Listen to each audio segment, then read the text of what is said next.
Con las calles de Irán bañadas en sangre, terror y resistencia, el pueblo iraní lucha por sus vidas. Hay otra guerra entre Oriente y Occidente. Se le llama Guerra Woke. Únete a nosotros para conocer lo que sucede al otro lado del océano y en Occidente.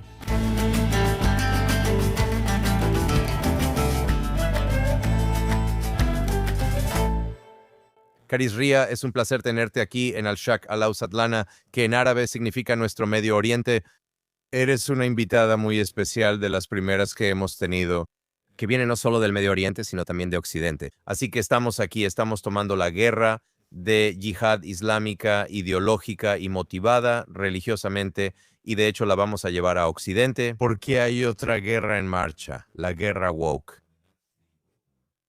Muchas personas en Medio Oriente no entienden qué es la guerra woke. ¿Y sabes qué? Me atrevería a decir que demasiadas personas en el mundo libre realmente no entienden a fondo qué es la guerra woke. Piensan que es como una especie de queja de base, ya sabes, sobre Israel y sus políticas opresivas y su apropiación territorial. Y es todo menos eso.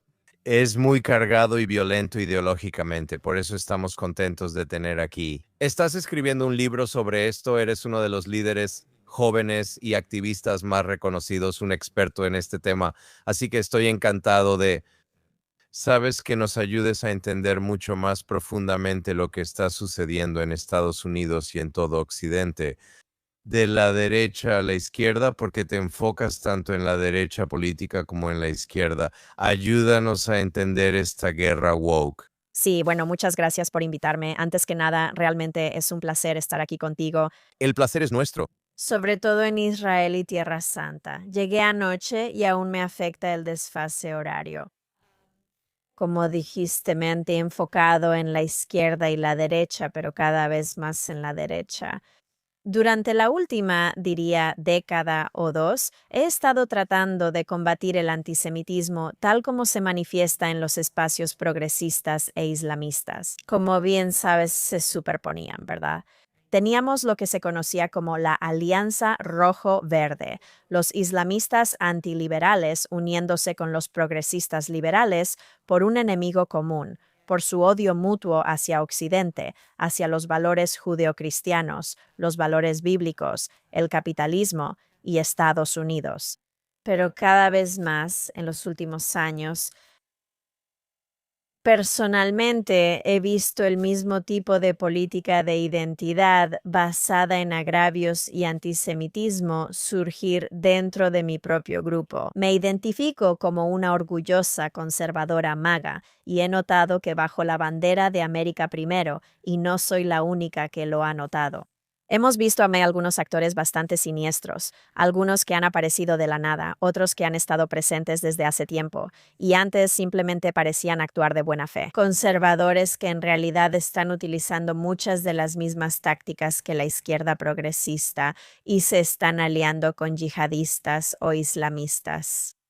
Y realmente están promoviendo, yo diría, puntos de vista antiestadounidenses y antioccidentales, pero lo hacen bajo la apariencia del conservadurismo, bajo la apariencia de los principios de familia, fe y libertad, y todo aquello que, como conservadores, se supone que debemos valorar. Así que es muy desconcertante, ¿verdad? Quiero decir, luché contra esto fuera de mi propio grupo durante mucho tiempo, y ahora estoy luchando contra ello desde dentro. Así que cuando hablamos de esto, déjame tratar de poner un poco de orden aquí, porque es una estructura muy compleja de la que estás hablando.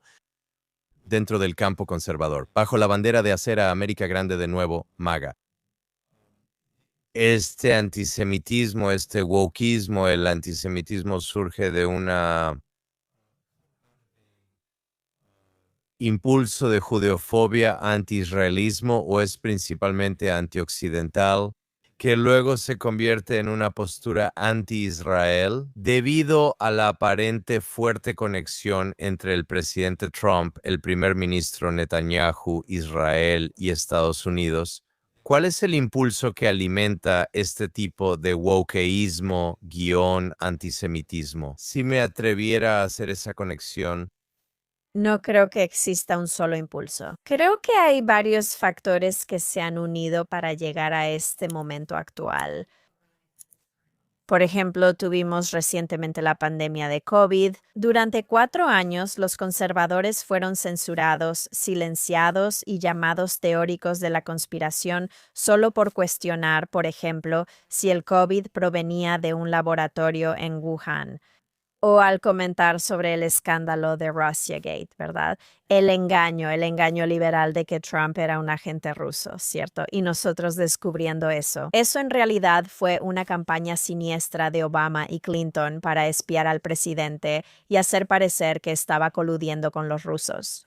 O incluso el escándalo de la laptop de Hunter Biden. Durante la pandemia, a los conservadores se les llamaba teóricos de la conspiración solo por hacer preguntas, aunque sí existían conspiraciones reales. Lo que eso hizo fue abrir una especie de caja de Pandora que básicamente nos hizo perder la esperanza a muchos de nosotros y volvernos muy amargados, pesimistas sobre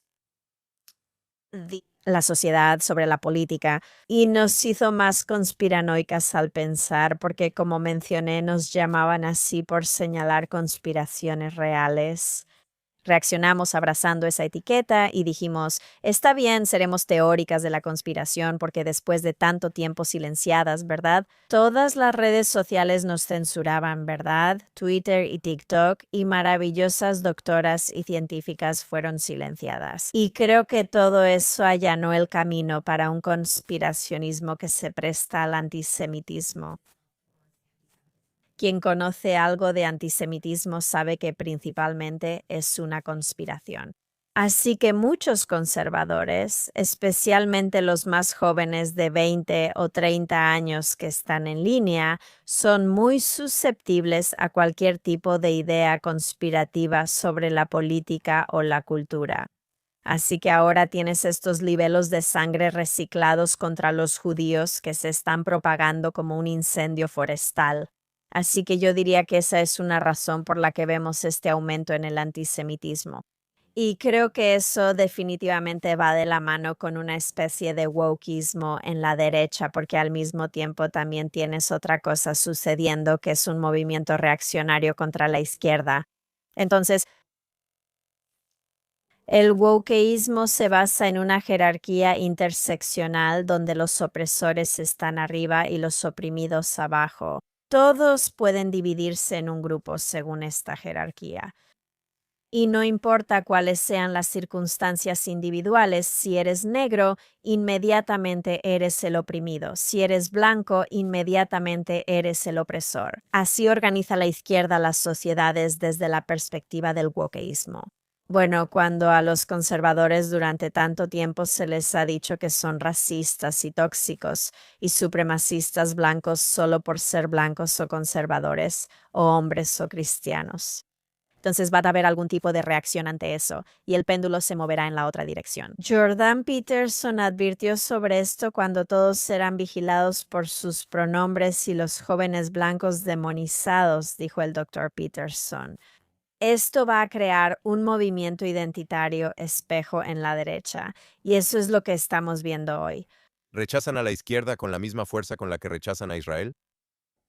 La derecha woke rechaza a la izquierda. Yo diría que la derecha woke aparenta rechazar a la izquierda, sí, porque operan bajo la apariencia de conservadurismo, pero como están usando las mismas tácticas, en realidad los vemos uniéndose a la izquierda. Por eso, por ejemplo, tienes a alguien como AOC en la izquierda uniéndose con Thomas Massie en la derecha en el Congreso, o ves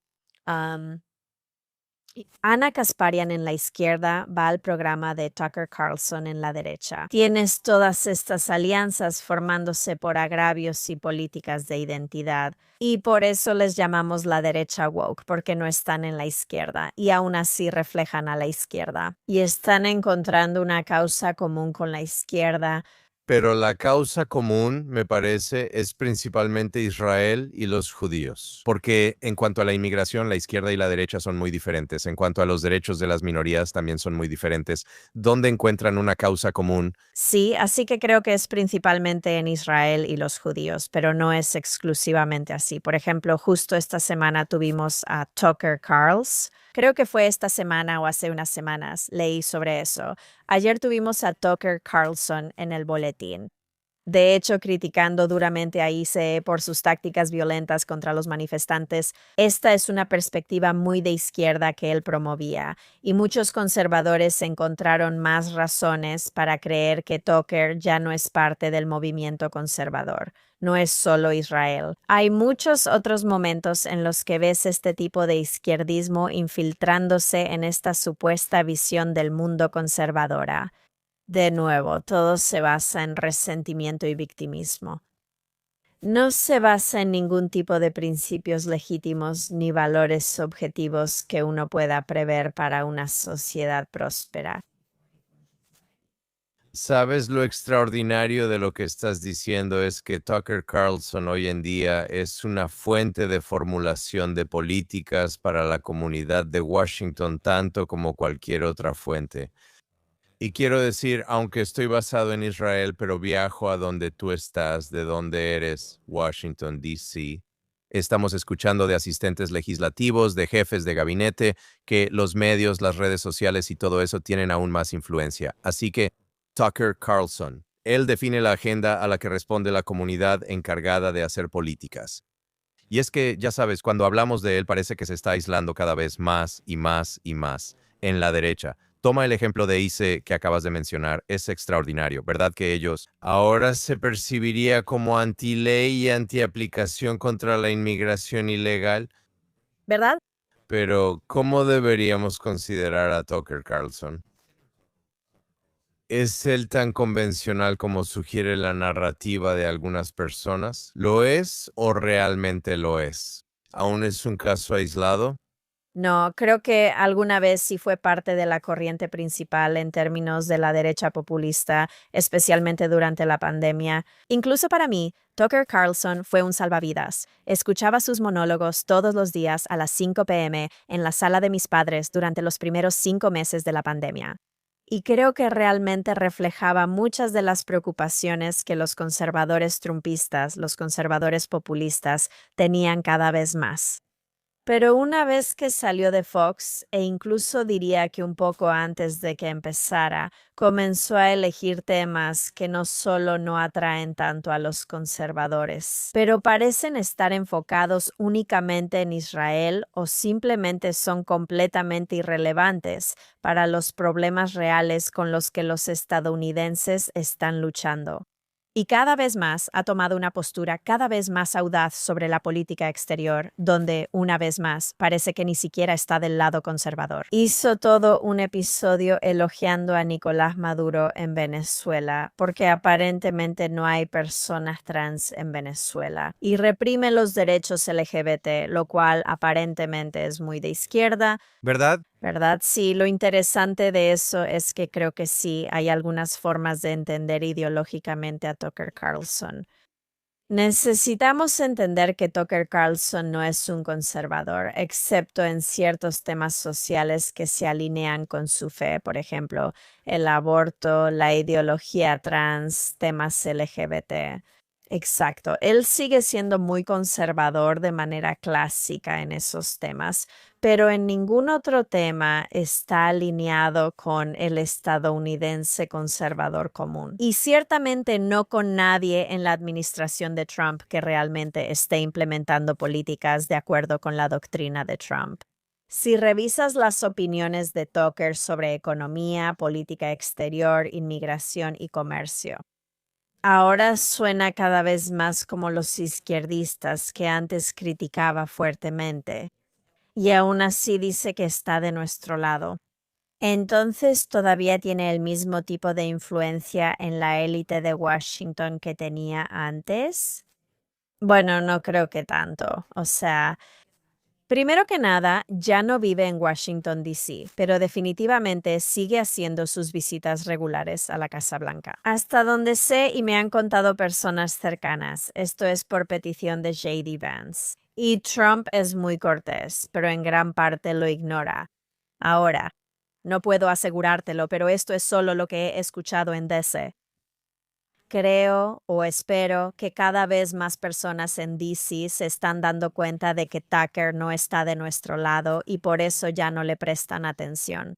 Sin embargo, sí creo que Tucker realmente está jugando a largo plazo en el sentido de que se ha posicionado durante mucho más tiempo de lo que cualquiera de nosotras hubiera esperado para preparar a J.D. Vance para ser presidente. Sin Tucker Carlson, J.D. Vance probablemente no sería senador ni vicepresidente. Creo que es importante al ver o escuchar a Tucker Carlson y tratar de entender esos puntos de vista. Aquí suena conservador y acá como izquierdista. Debemos tenerlo siempre presente. Bueno, él siempre está elogiando a J.D. Vance. J.D. Vance y Tucker son así, están juntos en el negocio. Solo habla bien de J.D. Vance y constantemente menosprecia al resto de la administración de Trump. ¿Cuál es el objetivo principal aquí? Y al juntar las piezas ves que Tucker Carlson prepara el camino para que J.D. Vance tome el poder. Y con suerte, según Tucker, gobernar a la imagen de Tucker, gobernar como a Tucker le gustaría ver. Que es aislacionista, nacionalista, antisemita, anti-Israel. Ahora, es interesante que J.D. Vance tenga una esposa india. Eso lo pone en otra posición. Ah, en el contexto que el de Tucker Carlson puro.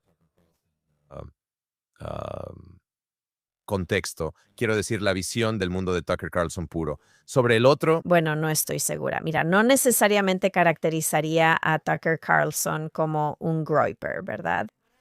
Cuando observo el panorama del conservadurismo hoy en día y la cultura, las distintas facciones bajo la bandera de MAGA o América primero luchan por el poder y buscan quedarse con el legado de Trump cuando él ya no esté. Creo que mucha gente, viéndolo desde fuera, piensa que solo están los groypers y luego todos los demás, pero para mí están los groypers. Están los paleoconservadores, los libertarios, los nacionalistas cristianos etno, y hay algo de superposición entre estos grupos. Pero también hay muchas diferencias matizadas. Así que no pondría a Tucker en el mismo grupo que los seguidores de Nick Fuentes, que son 100% racialistas en su orientación y odian a J.D. Vance. Como mencionaste, él tiene una esposa india, así que no pondría a Tucker en esa categoría. Eso no impide la coincidencia entre las ideas paleoconservadoras de Tucker y las de los groypers. Por eso Tucker es tan peligroso. Es la puerta de entrada a ese mundo.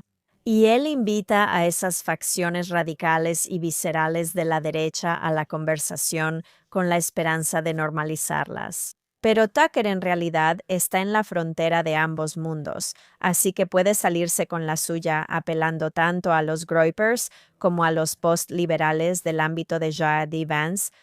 ¿sabes? Nathan Sharansky, quien fue el ex viceprimer ministro y uno de los más grandes disidentes judíos en la historia soviética, hizo un comentario en un artículo que escribió para un libro que tuve el privilegio de editar, que se llama Israelofobia, que está basado intencionalmente en la islamofobia. La ocupación del discurso civil por parte de la izquierda radical y cómo confrontarla. En ese libro dijo que el reto para la derecha es criticarse y para la izquierda criticarse a sí misma. Y aquí tienes una situación en la que um, ah, Carisria es una, no diría que es una soldado solitaria, pero realmente es una de las destacadas y sí, diría, voces aisladas.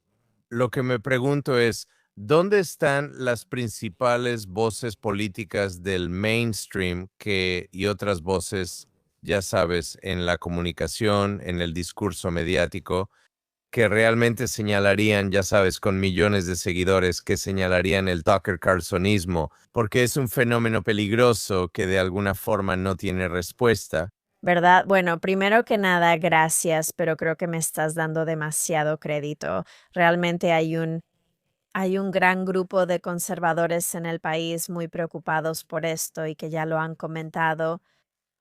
Yo he estado involucrada por mi trabajo en la comunidad judía y en la comunidad sionista. He estado muy activa advirtiendo a los judíos, especialmente conservadores, sobre lo que enfrentamos. Que hay cristianos maravillosos que están luchando esta batalla en sus iglesias todos los días y en línea y detrás de escena en la esfera política. Pero en cuanto a voces realmente principales que tienen plataformas que llegan a millones, ciertamente no hay suficientes. Quiero decir, sí existen los típicos judíos conservadores como Ben Shapiro y Mark Levin que hablan de esto muy frecuentemente cada vez más. Y otras personas en el Daily Wire como Andrew Clavin. También estará Dana Loesch y otros cristianos como Seth Dillon y James Lindsay, quienes estarán en la conferencia mañana. Pero ciertamente eso es algo que a todos nos gustaría ver más. Y creo que una de las razones por las que no lo hacemos, creo que hay dos razones. Creo que las razones por las que otras personas no hablan al respecto. Otros conservadores convencionales conservadores es una porque no entienden todo el alcance de esto, piensan que es solo cosa de los Griper. Una virtud pasajera, un fenómeno pasajero. Sí, realmente no creen que sea algo importante, que realmente vaya a afectar de alguna manera, que vaya a afectar la cultura de una forma significativa, que sí impactará la política. O creo que muchas de ellas están, bueno, están en negación, o creo que realmente no quieren criticar a su propio bando. Así que incluso si reconocen que esto es un problema, tal vez no un problema que sea irresoluble, por ahora no ha llegado a ese nivel catastrófico de puntos sin retorno. Aunque sepan que es un problema importante que debe discutirse. No quieren ser quienes causen problemas y reciban la ira de su propio grupo, porque quieren ser reconocidos por luchar contra la izquierda. Y en cierto sentido entiendo eso, en cierto sentido soy comprensiva, ¿verdad? Si tu carrera ha sido defender a la derecha y combatir a la izquierda, ¿por qué de repente querrías volverte contra tu propia gente en cierto sentido y poner el foco en personas que son aparentemente conservadoras, verdad? Quiero decir, es como ponerte en riesgo de ser marginada y pues expulsada del movimiento. ¿Qué le pasó a James Lindsay al principio cuando hacía esto y lo llamaron anticristiano? Y perdió muchas oportunidades para dar conferencias, y las conferencias conservadoras ya no lo invitaban a hablar con ellos. Ahora, mucha gente está mirando hacia atrás y diciendo, James Lindsay tenía razón, pero al principio eso fue exactamente lo que pasó. Él tenía una plataforma mucho más grande que la mía y era de los pocos que hablaban de esto. Creo que la gente o lo niega o tiene miedo. ¿Por qué Israel se convierte en el denominador común tanto para la derecha woke como para la izquierda woke? ¿Qué tiene Israel como fenómeno judío colectivo a diferencia de los judíos individuales? No oigo a Tucker Carlson diciendo calumnias sobre judíos, tanto como lo escucho todo el tiempo haciendo, ya sabes, comentarios calumniosos y difamatorios sobre Israel. No oíamos cosas así en décadas. Bueno, yo diría, también hace comentarios calumniosos sobre algunos judíos muy prominentes, particularmente Ben Shapiro y Mark Levin, a quienes simplemente no puede evitar retratar como estos, sedientos de sangre y obsesionados con el poder. Porque se siente amenazado, siente que lo amenazan. Sí, creo que se siente amenazado, pero también él. Creo que porque son chivos expiatorios fáciles, porque hay judíos muy poderosos en el periodismo que han alcanzado un nivel de éxito que es tan respetable. Que Tucker, en su afán de demonizar al colectivo judío, tiene que derribar a los pocos individuos que han llegado a la cima. La pregunta de por qué Israel es importante es fundamental, porque muchos artículos y podcasters están enmarcando esto, lo que está pasando en la cultura conservadora, lo están presentando como una fractura por Israel, ¿verdad? El Partido Republicano se está dividiendo por Israel y eso es lo que está pasando. Yo veo a Israel solo como una especie de sustituto superficial o una cortina de humo para algo mucho más profundo. En realidad, lo que vemos a la izquierda es un movimiento antiestadounidense y antioccidental que usa a Israel como sustituto. Para evitar decir que buscan destruir los principios fundacionales de Estados Unidos, acabar con nuestras normas e instituciones democráticas y reemplazarlas por otra cosa. Pero van contra Israel y el judío porque puede ser un sustituto para eso. Y puede ser aceptable y puede acercar a alguien un paso más a ese objetivo. Como muestra la historia, siempre ha sido aceptado mientras ajustes un poco el lenguaje según la tradición cultural actual. Ya sabes, Candace Owens, Tucker Carlson y su apoyo a J.D. Vance como un rechazo a Estados Unidos o el rechazo a Estados Unidos, que es amigable con los judíos, el Estado judío, los valores bíblicos y la civilización judeocristiana. En otras palabras, estoy tratando de llegar a una diferenciación fundamental entre la izquierda woke, que me parece que realmente no le gusta a Estados Unidos, no les gustan las estructuras de Estados Unidos y quieren rehacerlo en una especie de imagen radical que no se parece en nada a lo que realmente representan los padres fundadores y nuestra Constitución. Pero, ¿qué pasa en la derecha? Bueno, Acabas de decir, de hecho, como que respondiste tu propia pregunta porque dijiste, bueno, ¿realmente a Tucker Carlson no le gusta Estados Unidos o simplemente no le gusta? Una América que es amigable con Israel, amigable con los judíos, que tiene valores bíblicos, principios judeocristianos. ¿Qué sería Estados Unidos sin sus principios judeocristianos? ¿Cuál es la base de este país? así es, absolutamente. Si rechazas la fundación de Estados Unidos, la historia nos lo va a demostrar. La historia puede mostrarlo.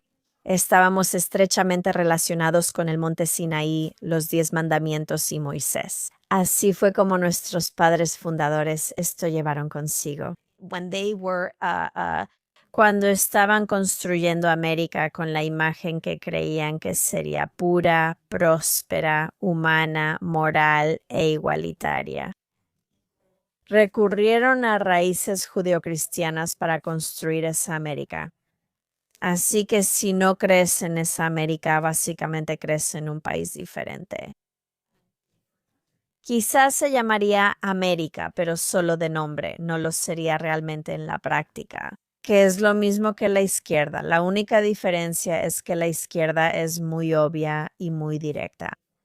Sobre el hecho de que no les gusta América, la derecha nunca dirá que no le gusta América, porque el patriotismo es uno de los valores fundamentales del conservadurismo. Así que si estás fingiendo ser conservador, más te vale fingir ser patriota, más te vale fingir que amas a América. Pero al igual que la izquierda hace lo mismo también um, cuando se trata de fingir que les importan como los derechos humanos o cosas así. Todas sabemos que esto es solo un doble discurso para sus tendencias neomarxistas. Es lo mismo que pasa. Así como la derecha está usando el lenguaje del conservadurismo, hablando sobre la fe y la familia y ya sabes, y ser una orgullosa persona que pone a América primero para avanzar lo que yo veo como un futuro postconstitucional para mi país, en el que las normas democráticas como el Estado de Derecho, las elecciones, los límites constitucionales, básicamente se eliminan y se reemplazan por una versión más autoritaria. Para este país que es, es, es un poder conservador cristiano centralizado y no hay ningún tipo de libertad religiosa ni algo parecido a la primera enmienda y es aislacionista en política exterior. Podemos profundizar en eso, pero Tucker Carlson tiene una visión muy diferente para Estados Unidos y por eso yo sostengo que en realidad no es proestadounidense en absoluto y que simplemente es uno de ellos. Hay muchos jugadores, pero Tucker es el más mencionado. ¿Qué puede hacer Israel cuando escuchas esto? Sabes de nuestra conversación de hoy y piensas en Israel, en la imagen de Israel. It's Nunca su estatus internacional había estado tan amenazado. Mm. Um, Y aunque las encuestas muestran que la mayoría del pueblo estadounidense todavía apoya a Israel, incluso la mayoría de los gobiernos europeos todavía apoyan a Israel. Vi una encuesta reciente y más del 60-65%, sin embargo, en el mundo, en la estratosfera de las redes sociales, o sea, Israel está siendo arrastrado por la sangre y por el lodo. ¿Y qué puede hacer Israel para contrarrestar este tipo de mensajes, adoctrinamiento, propaganda? Porque Israel, en mi experiencia, estando aquí casi 40, 35 años, 36 años, no ha hecho un trabajo satisfactorio en desnudar a sus enemigos y en vestirse a sí mismo, en arreglar su propia imagen, presentando una narrativa, guiando una narrativa, impulsando una narrativa que tiene toda la virtud del mundo para hacerlo y toda la justificación del mundo para hacerlo, pero simplemente parece ser una reacción defensiva. Jugador, absolutamente sí. Estábamos en una nueva realidad aquí, ¿verdad? Creo que hay un montón de cosas que Israel puede hacer, pero si no las hicieron para enfrentar a la izquierda, no estoy segura de por qué empezarían ahora para enfrentar a la derecha. O sea, hemos escuchado, Hacemos este podcast y ellos nos escucharán. ¿verdad? Sí, sabes, ha habido muchísimas personas que han propuesto cosas tan obvias para las relaciones públicas de Israel, como tener portavoces jóvenes que hablen inglés perfecto, que sean inteligentes y sepan debatir. Salir y defender el caso de Israel es algo tan evidente que Israel nunca lo había hecho antes. Lo intentaron con Elon Levy, quien fue increíble, pero ya no está y no lo han reemplazado. ¿Sabes? Pero más allá de las relaciones públicas, creo que hay dos cosas que realmente deberían suceder aquí. Israel necesita estar cultivando lazos con los cristianos en Estados Unidos. Los sionistas cristianos son el último bastión de filosemitismo en Estados Unidos. Hay una razón por la que los sionistas cristianos poco a poco, pero con seguridad, están empezando a volverse en contra de Israel. Y es porque las fuerzas que están actuando aquí, las fuerzas antiamericanas, saben que si logran dividir a los conservadores cristianos de los judíos de Israel, eso es el principio del fin para Estados Unidos. Lo sabemos por la historia, lo sabemos. Lo segundo es que una sociedad, una nación, un país o una comunidad que sucumbe al virus del antisemitismo no tarda mucho en desintegrarse. Está lavada del cerebro.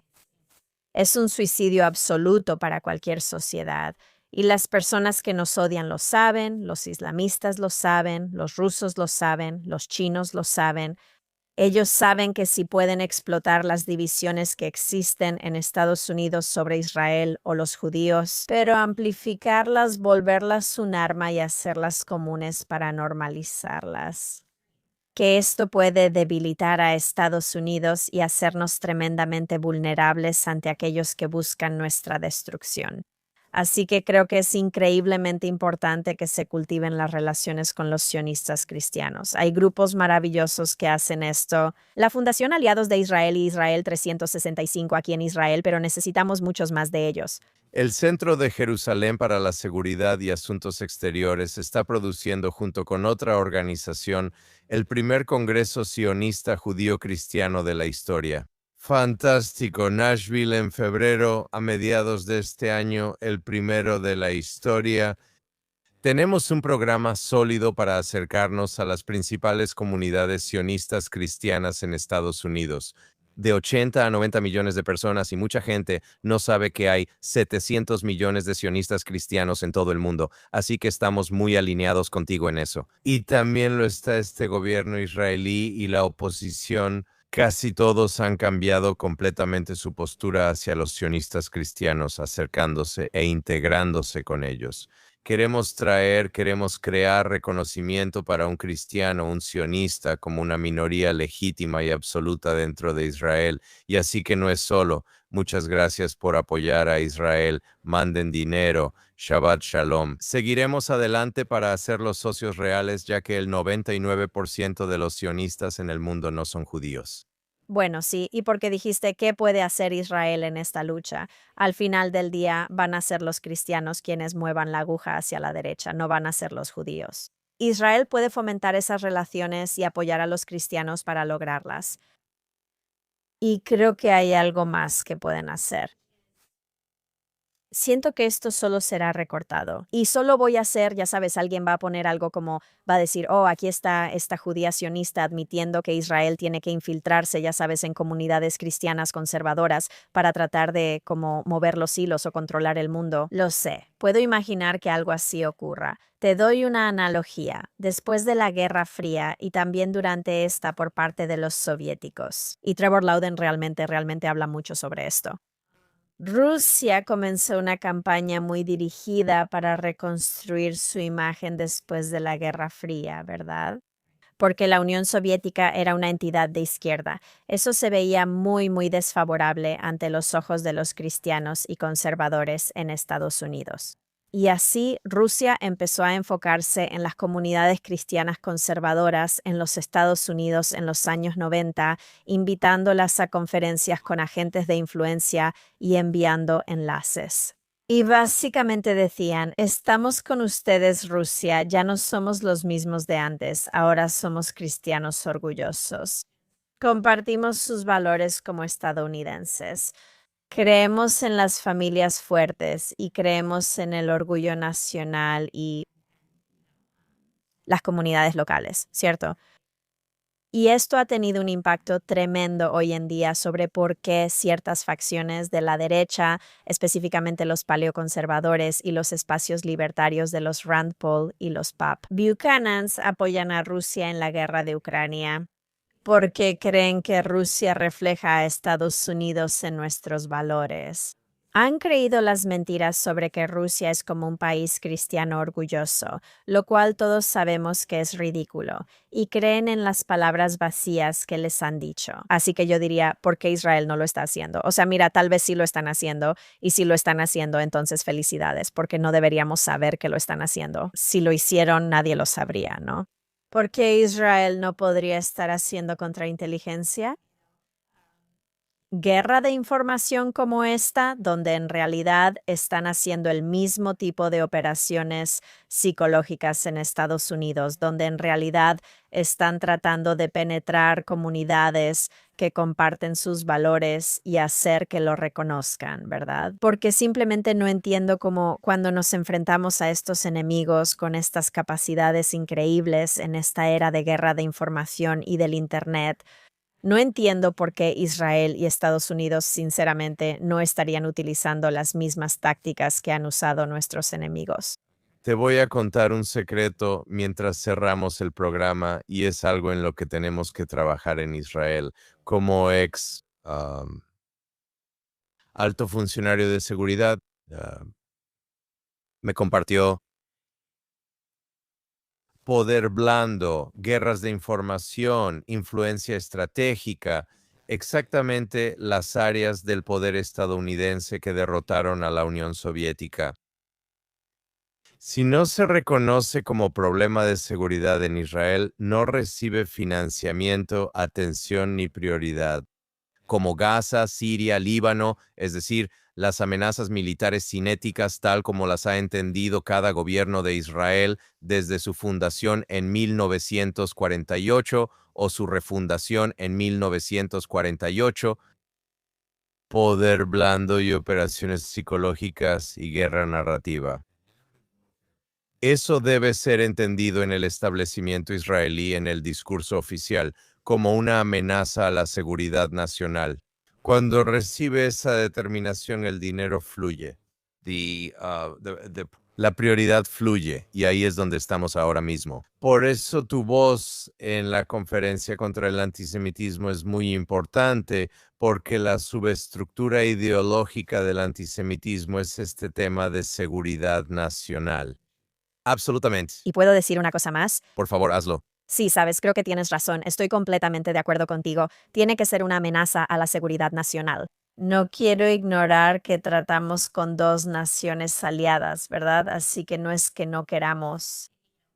No quiero estar recomendando que Israel vaya y espíe a los estadounidenses, ¿verdad? Así que solo quiero dejarlo claro. Entiendo las diferencias y sutilezas entre Rusia e Israel infiltrando espacios en Estados Unidos. Eso es cierto. Pero en general creo que lo dijiste perfectamente. Eso, guerra narrativa y guerra psicológica contra nuestros enemigos.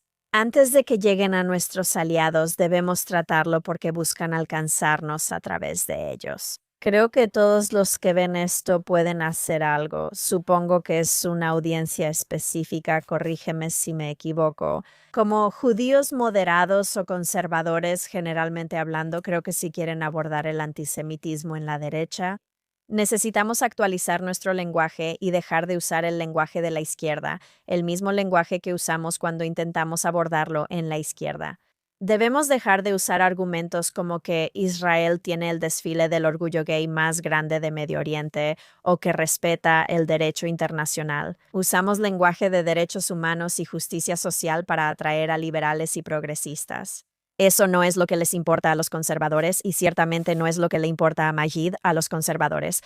Les importa que Israel tenga más bebés que cualquier país desarrollado y que nosotros también lo tengamos. Sabes que Israel tiene un fuerte orgullo nacional, que la masculinidad todavía se valora y la mentalidad de guerrero, y que hay un carácter religioso muy fuerte. Y sobre todo, los conservadores en Estados Unidos quieren saber cómo un Israel fuerte lleva a una América fuerte. Quieren saber cómo empoderar a Israel a través de la ayuda o no.